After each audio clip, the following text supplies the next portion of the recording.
Hello friends, welcome to price इंपीडिया। आज जो स्टॉक मैं आपके सामने लेके आया हूँ, स्टॉक का नाम है जेएसडब्ल्यू एनर्जी।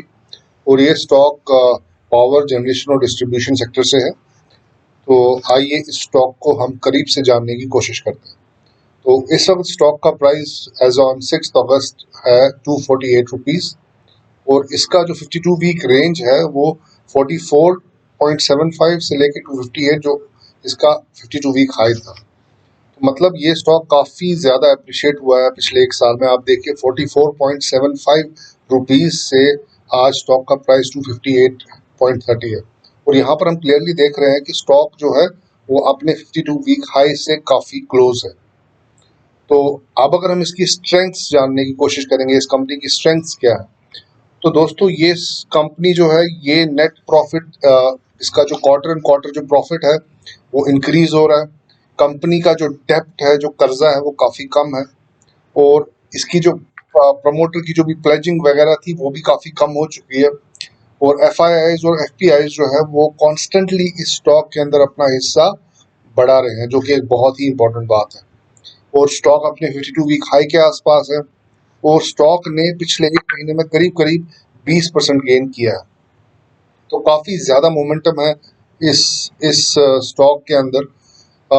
उसके बाद अगर हम अपॉर्चुनिटीज़ की बात करें, स्टॉक के अंदर किस तरीके की अपॉर्चुनिटीज़ हमें दिखती हैं, तो ब्रोकर्स ने इस स्टॉक की जो स्टॉक रिकमेंडेशन है, वो जो टारगेट प्राइस है वो इंक्रीज कर दिया है। पिछले 3 महीने से लगातार इंक्रीज हो रहा है। और इसमें ब्रेकआउट भी आया है रेजिस्टेंस का। और इसमें जो सेल्स और प्रॉफिट की ग्रोथ जो इस कंपनी के अंदर हुई है वो भी काफ़ी पॉजिटिव रही है, जिससे एक कंफर्ट मिलता है हमें स्टॉक में एंटर होने के लिए। और इसमें हाईएस्ट रिकवरी हुई है फ्रॉम 52 वीक लो। तो जैसा कि आपने देखा, ये स्टॉक एक टाइम पे 44 रुपीज़ का था और आज 258 रुपीज़ का है। तो there has been a good amount of recovery in the stock. तो इस कंपनी का जो मार्केट कैप है वो करीब करीब 40,893 करोड़ के आसपास है। 12 महीने का जो ईपीएस है, पिछले 12 महीने का, दैट्स अराउंड 4.77। और पी जो है 52.17 है। और सेक्टर का पी 17.84 है। तो यहाँ क्लियरली आप देख रहे हैं कि ये स्टॉक थोड़ा महंगा है कंपेयर टू द इसके जो सेक्टर में जो बाकी स्टॉक्स है, उन स्टॉक से कंपैरिजन में ये स्टॉक थोड़ा महंगा है। लेकिन मैं आपको इतना कहना चाहूँगा कि अच्छा स्टॉक हमेशा आपको महंगा ही मिलेगा। आपने शायद वो कहावत सुनी होगी, सस्ता रोए बार बार, महंगा रोए एक बार। तो यहाँ पर भी वही चीज़ अप्लाई होती है। तो ये स्टॉक हालांकि महंगा है in terms of P ratio, but ये स्टॉक में ग्रोथ काफ़ी पॉजिटिव है और आगे भी ये काफ़ी अच्छी ग्रोथ दिखा सकता है। बुक वैल्यू पर शेयर भी थोड़ा ज़्यादा है, it's 88.23। Price to book ratio is around 2.82। Sorry, book value per share is good and the price to book ratio is around 2.82। यानी कि बुक वैल्यू से ये जो स्टॉक है करीब करीब 2.82 टाइम्स ऊपर ट्रेड कर रहा है। अब स्टॉक का जो फेस वैल्यू है वो 10 है, यानी कि आपको जो डिविडेंड मिलेगा वो इसी 10 रुपये में मिलेगा। चाहे वो 26% हो, 30% हो, 40% जो भी हो, तो वो आपको इसी 10 रुपये पे कैलकुलेट करना होगा। और आमतौर पे जिन स्टॉक्स का फेस वैल्यू 10 रुपये होता है, तो वो स्टॉक्स अच्छा डिविडेंड देते हैं। तो आइए अब हम इसमें और इसको अंडरस्टैंड करने की कोशिश करते हैं। तो promoters unpledged 2.63% shares in the last quarter. मतलब जो इनके जो प्लेजिंग वगैरह थी, जो भी स्टॉक्स में थोड़ा उन्होंने वो गिरवी वगैरह रखे थे, वो उन्होंने रिड्यूस किए हुए हैं। और अभी भी प्लेज लेकिन 22.72% पे स्टैंड कर रहा है। लेकिन वो प्लेज कॉन्स्टेंटली डिक्रीज हो रहा है। उसके बाद promoters have decrease holding from this to this, जो कि काफ़ी मार्जिनल है। 74.68 से 74.67, 0.01% इन्होंने डिक्रीज किया है। एट द सेम टाइम हमने देखा कि एफआईआईज ने स्टॉक में काफ़ी स्टेक इंक्रीज किया है। Mutual funds have decrease the holding from this to this in June quarter, that's all right, no problem. उसके बाद एफआईआईज और FPIs have increase the holding. देखें, एफआईआईज और एफपीआईज ने स्टॉक में होल्डिंग जो है वो इंक्रीज की है, जो कि एक मैं समझता हूँ काफ़ी बहुत बड़ा पॉजिटिव है। ओके, तो उसके बाद अगर हम स्टॉक में और नीचे चलते हैं, let's try to understand return इस स्टॉक ने कैसे दिए हैं। पिछले एक महीने में करीब करीब 50% रिटर्न ये स्टॉक दे चुका है। और पिछले 3 महीने में 113% रिटर्न, एक साल में 267% रिटर्न, और ईयर टिल डेट और एक साल के अंदर 445% रिटर्न ये दे चुका है। ठीक है, ईयर टिल डेट का मतलब हुआ कि इस साल में इसने 267% दिए, लेकिन ओवरऑल पिछले एक साल में स्टॉक ने करीब करीब 445% रिटर्न दिए और 3 साल में 265% रिटर्न इस स्टॉक ने दिए। तो स्टॉक काफी अच्छा कर रहा है। तो अब हम इस स्टॉक के बाकी फंडामेंटल्स की तरफ देखते हैं, वहां जानने की कोशिश करते हैं कि वहां क्या हो रहा है। अब देखिए दोस्तों, इसमें कंसोलिडेटेड भी है और इसमें स्टैंड अलोन भी है। हम पहले इसका एनुअल ब्रेकअप चेक करेंगे और बाद में हम क्वार्टरली बेस पे जाएंगे। तो सबसे पहले रेवेन्यू आप देखें तो स्टॉक जो है वो रेवेन्यू अपना हल्का सा कम हो रहा है यहाँ पर रेवेन्यू, लेकिन उतना भी कुछ ज्यादा कमी इसमें नहीं दिख रही है। अगर हम नेट प्रॉफिट की तरफ जाए, नेट प्रॉफिट जो था इस क्वार्टर में करीब करीब 1053 करोड़ था और यहाँ पर 805 करोड़ आया। सॉरी, ईयरली बेसिस पे रेवेन्यू दिया हुआ है, तो यहाँ पर 805 करोड़ का प्रॉफिट है और मैं समझता हूँ कि इन लोगों ने अपना प्रॉफिट अच्छा मेंटेन करके रखा हुआ है। यहाँ पर आप देखिए 2018 में सिर्फ 134 था और वहां से किस तरीके की रिकवरी हुई है और आज की डेट में 805 करोड़ का 805 करोड़ का प्रॉफिट ये कंपनी बना रही है। ईपीएस अगर आप देखें, अर्निंग्स पर शेयर ऑन ईयरली बेसिस, तो यहाँ पर ईपीएस काफी डाउन हुआ था और अगर आप देखें 2017 में भी 3.86 ईपीएस था इसका, लेकिन इस साल 2021 में जो इसका अर्निंग्स पर शेयर है जो वो it's around 4.84, which is I guess on a upper side only. Return on equity, return on equity यहाँ देखिए 0.7 हुआ था, जबरदस्त रिकवरी हुई और अब 5.4 है, so it's maintaining it's ROE above 5, that's good. और डेब्ट टू इक्विटी रेशियो, डेब्ट टू इक्विटी रेशियो ये बहुत इंपॉर्टेंट चीज है। अब देखिए हमने ये नोटिस किया था कि स्टॉक में कुछ प्लेजिंग भी है, मतलब कुछ शेयर गिरवी रखे हुए हैं, लेकिन एट द सेम टाइम आप ये देखें कि स्टॉक की ओवरऑल ट्रेंड कैसी है। ये स्टॉक अपना, ये कंपनी जो है अपना डेप्थ जो है वो कॉन्स्टेंटली रिड्यूस करते जा रही है। तो यहाँ पर हमें उस चीज को इग्नोर करना होगा कि अगर थोड़ी प्लेजिंग हुई भी है, हमने ये भी देखा कि वो प्लेजिंग जो यहाँ हुई है वो अब कॉन्स्टेंटली रिड्यूस हो रही है। एट द सेम टाइम डेब्ट टू इक्विटी जो है बहुत ही इंपॉर्टेंट फैक्टर है। एक कंपनी को प्रॉफिटेबल बनाने के लिए उसका डेब्ट टू इक्विटी रेशो जो है वो बहुत इंपॉर्टेंट पैरामीटर है। और यहाँ पर आप देखिए कंपनी अपना डेब्ट किस तरीके से लगातार गिरा रही है, कम कर रही है, जो कि बहुत अच्छा है। और आज की डेट में इसका डेब्ट टू इक्विटी रेशियो सिर्फ 0.5 है और आने वाले टाइम में डेब्ट टू इक्विटी रेशियो 0 होने की भी काफी उम्मीदें हैं। तो ये तो था इसका एनालिसिस ऑन ईयरली बेसिस। अब चलिए अब हम क्वार्टरली बेसिस पे इसको एनालाइज करते हैं। सबसे पहले रेवेन्यू को देखते हैं। क्वार्टर ऑन क्वार्टर बेसिस अगर आप देखिए तो जून 2021 में इसका, यानी कि जो अभी का जो क्वार्टर है, इस क्वार्टर में इसका रेवेन्यू सबसे ज्यादा आया है पिछले 3 क्वार्टर्स में। अगर आप देखें तो यहाँ पर 1608, 1500, 1569 और यहाँ पर 1727 करोड़ का रेवेन्यू है, विच इज गुड। प्रॉफिट अगर आप देखें तो प्रॉफिट भी यहाँ पर इंक्रीज होता जा रहा है।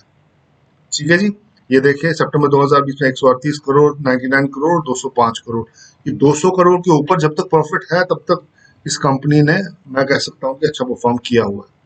और अगर हम ईपीएस देखें, अर्निंग्स पर शेयर देखिए, वो भी लगातार इंक्रीज हो रहा है, 0.75, 0.65 और आज इस क्वार्टर में 1.22।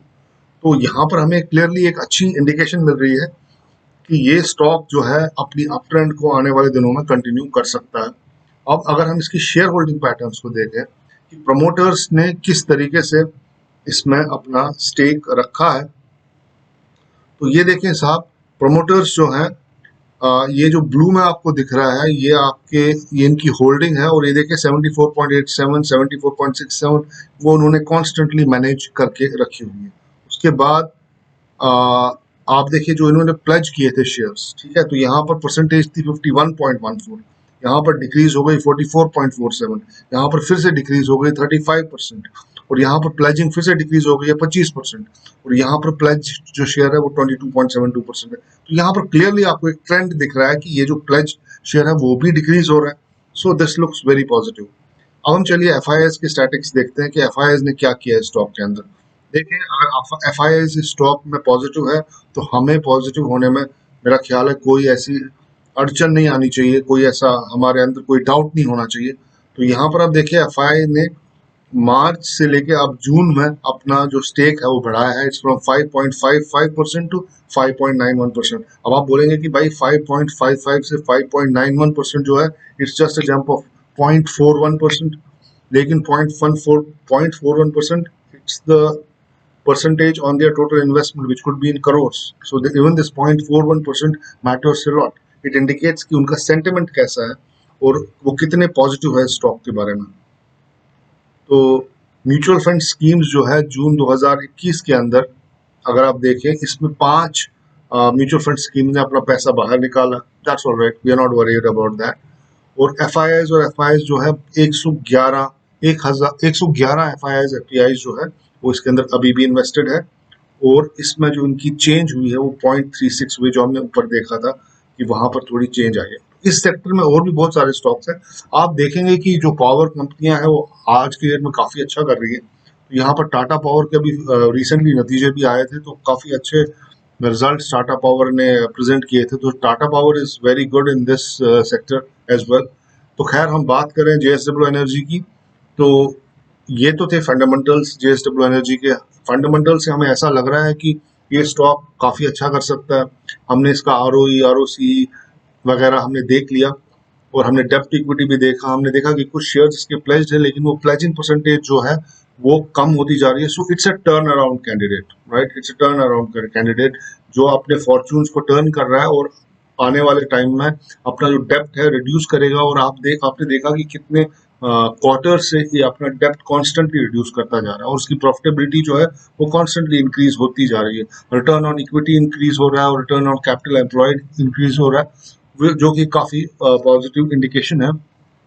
ये स्टॉक आने वाले दिनों में काफी अच्छा कर सकता है. तो दोस्तों, ये तो था इसका फंडामेंटल एनालिसिस. आइए अब हम इसका टेक्निकल एनालिसिस करते हैं और चलते हैं चार्ट्स पे, जहां पर हम इसका मल्टी टाइम फ्रेम एनालिसिस पहले करेंगे, मंथली से, वीकली से, डेली चार्ट की तरफ हम जाएंगे और आखिर में हम जानने की कोशिश करेंगे कि क्या इस वक्त एक अच्छी लेवल है इस स्टॉक में एंटर होने के लिए या नहीं. तो आइए चार्ट्स पे चलते हैं और जानने की कोशिश करते हैं. हाँ तो दोस्तों, अब हम इस स्टॉक के चार्ट पे आ चुके हैं, जेएसडब्ल्यू एनर्जी के चार्ट पे आ चुके हैं. तो आइए जानने की कोशिश करते हैं कि चार्ट पे क्या चल रहा है. तो चार्ट पे आप क्लियरली देख सकते हैं यहाँ पर कि ये जो स्टॉक है, पहले मैं जरा इस लेवल को मार्क कर दूं.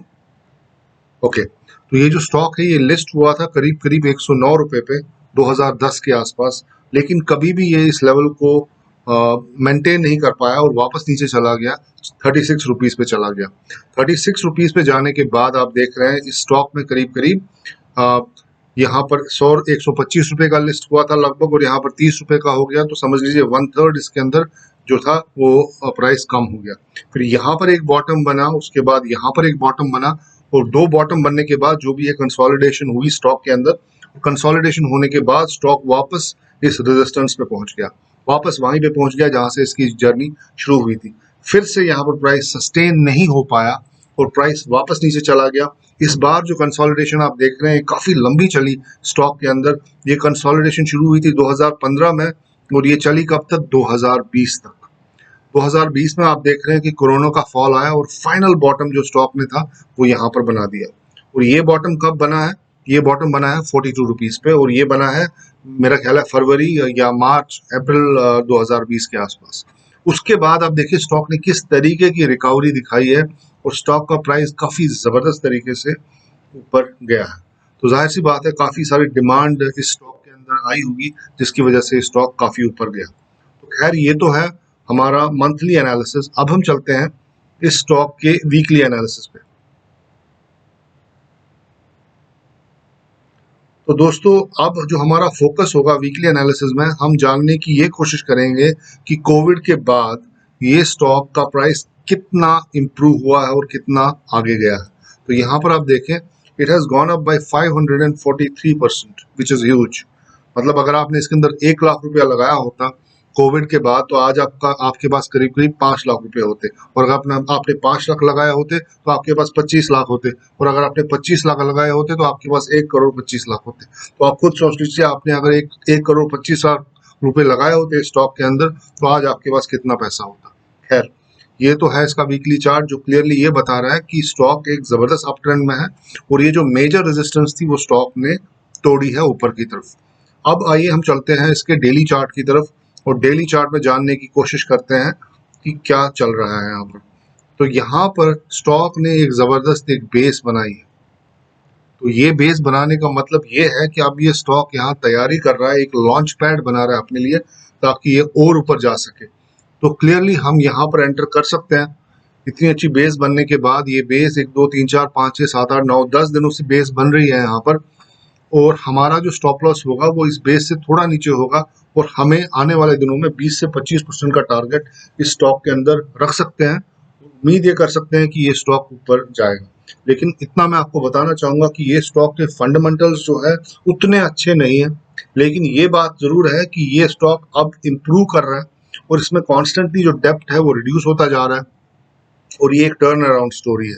टर्न अराउंड स्टोरी का मतलब ये हुआ कि जो पहले अच्छा नहीं था लेकिन अब अच्छा बनने की कोशिश कर रहे हैं। तो रियल लाइफ में भी अगर हम देखें, कुछ हमारे इंडियन टीम में कुछ मेंबर्स ऐसे हैं जो अपने प्रीवियस परफॉर्मेंस के बेस पे इंडियन टीम में बैठे हुए हैं, लेकिन कुछ ऐसे भी हैं जो अपनी प्रेजेंट परफॉर्मेंस की वजह से इंडियन टीम में आए हैं, और हमें हम उन्हीं मेंबर्स पे या उन्हीं टीम इंडिया के उन्हीं मेंबर्स पे बैट करेंगे जिनकी परफॉर्मेंस करंटली अच्छी है। तो current performance is very important. तो इस स्टॉक की जो करंट परफॉर्मेंस है वो बहुत अच्छी है, और पिछले 4 क्वार्टर से हम देख रहे हैं कि ये जबरदस्त तरीके से ऊपर जा रहा है। इसकी प्राइस एक्शन अच्छी है, इसके फंडामेंटल जो है वो वक्त के साथ काफी इंप्रूव हो रहे हैं। तो एक बेट लगाया जा सकता है कि ये स्टॉक आने वाले टाइम पे काफी अच्छे रिटर्न्स देगा। तो इसके अलावा मैंने इस कंपनी की कॉन्फ्रेंस कॉल और एनुअल रिपोर्ट भी पढ़ी थी, जहां से मुझे एक फील आ गया कि भाई ये स्टॉक जो है आने वाले दिनों में काफी अच्छा कर सकता है। तो दोस्तों ये मेरा एनालिसिस था। इतना मैं बताना चाहूंगा आपको कि मैं कोई सभी रजिस्टर्ड नहीं हूँ, तो ये सिर्फ मेरा एक एनालिसिस है, एजुकेशनल पर्पसेस के लिए है। अगर आपको अच्छा लगता है तो आप इन्वेस्ट करें, लेकिन मैं आपसे रिक्वेस्ट करूंगा कि अपने फिनेंशियल एडवाइजर से बात करें, और अगर वहां पर आपको कन्विक्शन मिलता है तो आप डेफिनेटली स्टॉक के अंदर एंटर कर सकते हैं। तो उम्मीद करता हूं कि आपको ये मेरा वीडियो पसंद आया होगा। आपके कमेंट्स मेरे लिए बहुत इंपॉर्टेंट है। जैसा कि आप देख रहे हैं कि इस चैनल के व्यूज उतने ज़्यादा नहीं है, तो यहाँ पर कुछ ना कुछ एक फ्यूल चाहिए मुझे, ताकि मैं आगे बढ़ता रहूं, और वो फ्यूल मुझे मिलता है आपके कमेंट्स के थ्रू। तो उम्मीद करता हूं कि आप लोग कमेंट्स करेंगे और मुझे बताएंगे कि आपको ये वीडियो कैसा लगा, और इस वीडियो को अपने दोस्तों के साथ या उन लोगों के साथ शेयर करेंगे जिन लोगों को फाइनेंशियल इंडिपेंडेंस की तरफ जो अपना एक कदम बढ़ाना चाहते हैं, वो फाइनेंशियली इंडिपेंडेंट होना चाहते हैं, स्टॉक मार्केट को समझना चाहते हैं। तो उम्मीद करता हूं कि आप ये वीडियो उनके साथ शेयर करेंगे। एट द सेम टाइम इस वीडियो को शेयर लाइक करना और इस चैनल को सब्सक्राइब करना मत भूलें। Thank you very much. It was really nice being with you. Thanks for giving me so much time to watch this video. Until next time, goodbye and good luck. Thank you.